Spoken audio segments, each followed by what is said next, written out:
Hi there. I clicked the go live button a few seconds early and it said, "Are you sure?" Yes. Yes, I am sure. All righty, let's see here. We had a bit of an unusual day at the Bowers household yesterday, and that made it so that I was not quite able to get everything done that I usually like to do to get one of these episodes out. Got research, recording, editing, and pictures. Recording is the quickest, easiest part. So we're going to do this live. I did get the research done. We're going to do this live, and my apologies for the dearth of pictures. You can let me know if you'd like to see the word dearth as a word of the day. By the way, when I get a suggestion for a word of the day, I've got a little calendar book that I put it in. And I write them, in whatever order they arrive. And so that's how I can tell you, look for it next Tuesday or whatever. So, one of my earliest and most loyal viewers is a young fellow over in another state. And he really loves those hashtag shorts. And so he's always asking, do a hashtag short on this person or that person. Oh, it's green, so it doesn't show up. Okay.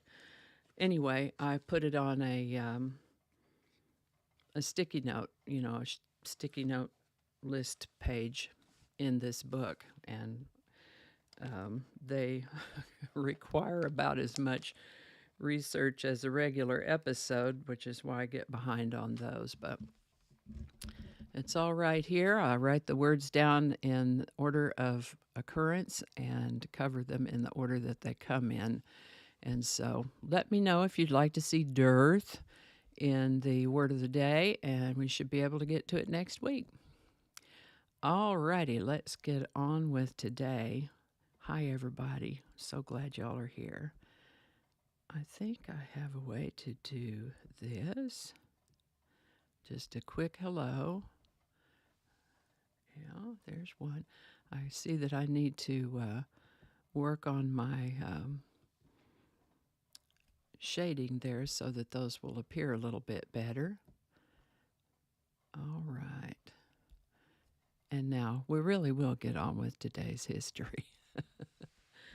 What I have for it anyway. Let me move this book so it doesn't make too much noise right there. All righty.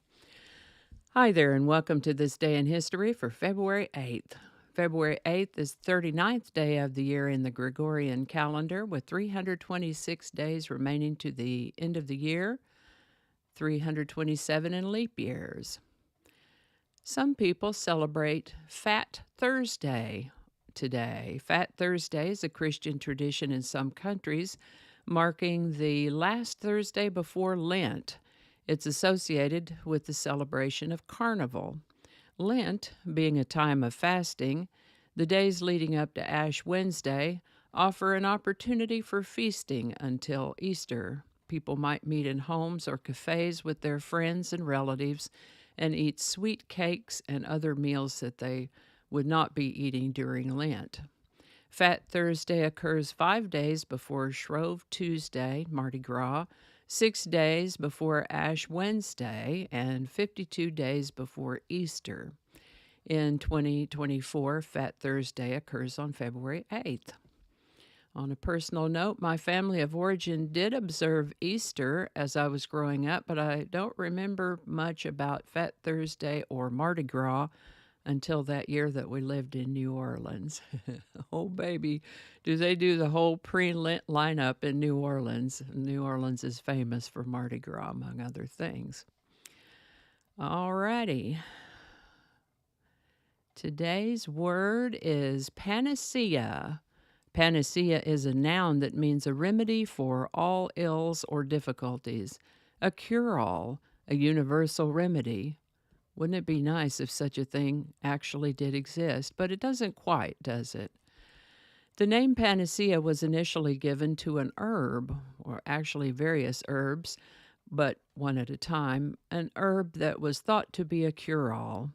Panacea arrives to English through Latin, originally from Greek, where it is composed of words that meant all and cure, cure all.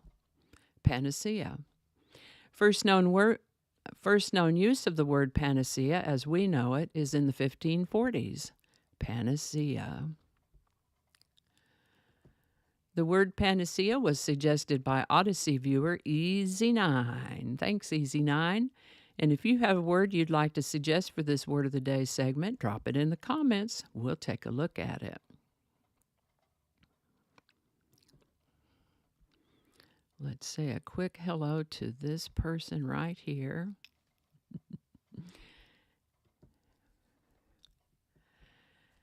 And with that, this is the birthday of American singer, songwriter, and record producer Terry Melcher.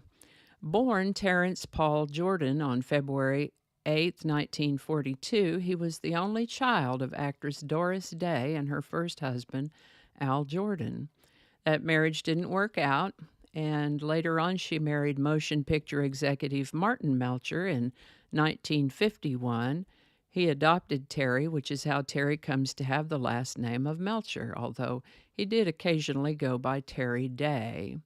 Terry formed a duet with Bruce Johnston, which they called Bruce and Jerry, and later the two sang with a vocal group called the Ripcords until Bruce joined the Beach Boys. Terry went on into full-time producing then, working for Columbia Records, where he worked with the Byrds and the Beach Boys. He even performed with the Beach Boys on their Pet Sounds album. That'll be him playing the tambourine on the song Good Vibrations. A couple of other songs on that album, too. He was a board member and producer of the Monterey Pop Festival in 1967, and he had a close call with Charles Manson, whom he met through the Beach Boys' Dennis Wilson. Manson had expressed an interest in a music career, and they met up at Terry's home. Manson auditioned for Terry at some point, but Terry was not sufficiently impressed to sign him to a recording contract. Not long after that, Terry saw Manson fighting with the drunken stuntman and decided to cut all ties with Manson. This made Charles Manson very angry, incited his rage, but that's another whole rabbit hole of a story. Perhaps we can explore that Manson angle some other time, but because this is about Terry Melcher.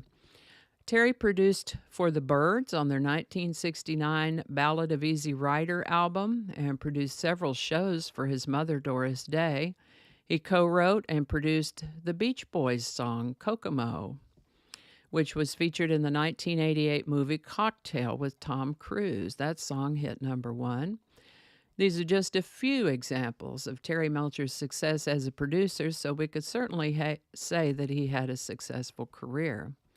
Terry Melcher passed away in 2004 after a long battle with melanoma. He was 62 at the time of his passing. Terry Melcher. Oh, not that one. Whoops. The vagaries of live broadcast. All right, before we get on with today's song, let me just say that if you'd like to see what else I might have talked about in a previous episode, I'll leave a link for you just in case you want to check that out. Amid all the things that Terry Melcher was involved in during his career, he is known for shaping the mid to late 1960s California sound and folk rock movements. As we've mentioned, he did do some singing too, and in 1963, he and Bruce Johnson were lead vocals on a song by the Ripcords called Hey Little Cobra, written by Carol Connors and Marshall Connors. Hey Little Cobra is a bouncy little song about a Shelby Cobra car. I think it's worth noting here that the Ripcords were a vocal group, so they had to hire session musicians to play backup, and judging by some of the names in the lineup, it looks like they used that loose collective of session musicians known as the Wrecking Crew. Glenn Campbell and Leon Russell, who went on to have successful careers of their own, were part of the instrument backup on this record. Hey Little Cobra by the Ripcords. Link in the description. And that's all I have for you today. Not a lot of different items, but me and my mouth. Alrighty, thank you so much for watching. Consider subscribing if you haven't already. Feel free to share this video with a link in your email, messaging, or social media. If you enjoy this series, you can check out the playlist that contains these videos. I'll put a link to that in the description. That description lives on YouTube, so for other platforms, I'll include a link to my blog page that's called No Really. You can also find me on Rumble, BitChute, and Odyssey. All those links in that description. Alrighty, that's all I can think of right now. Thanks again, and I'll see you next time. And now we're going to look for the thank you very much button. And thank you very much.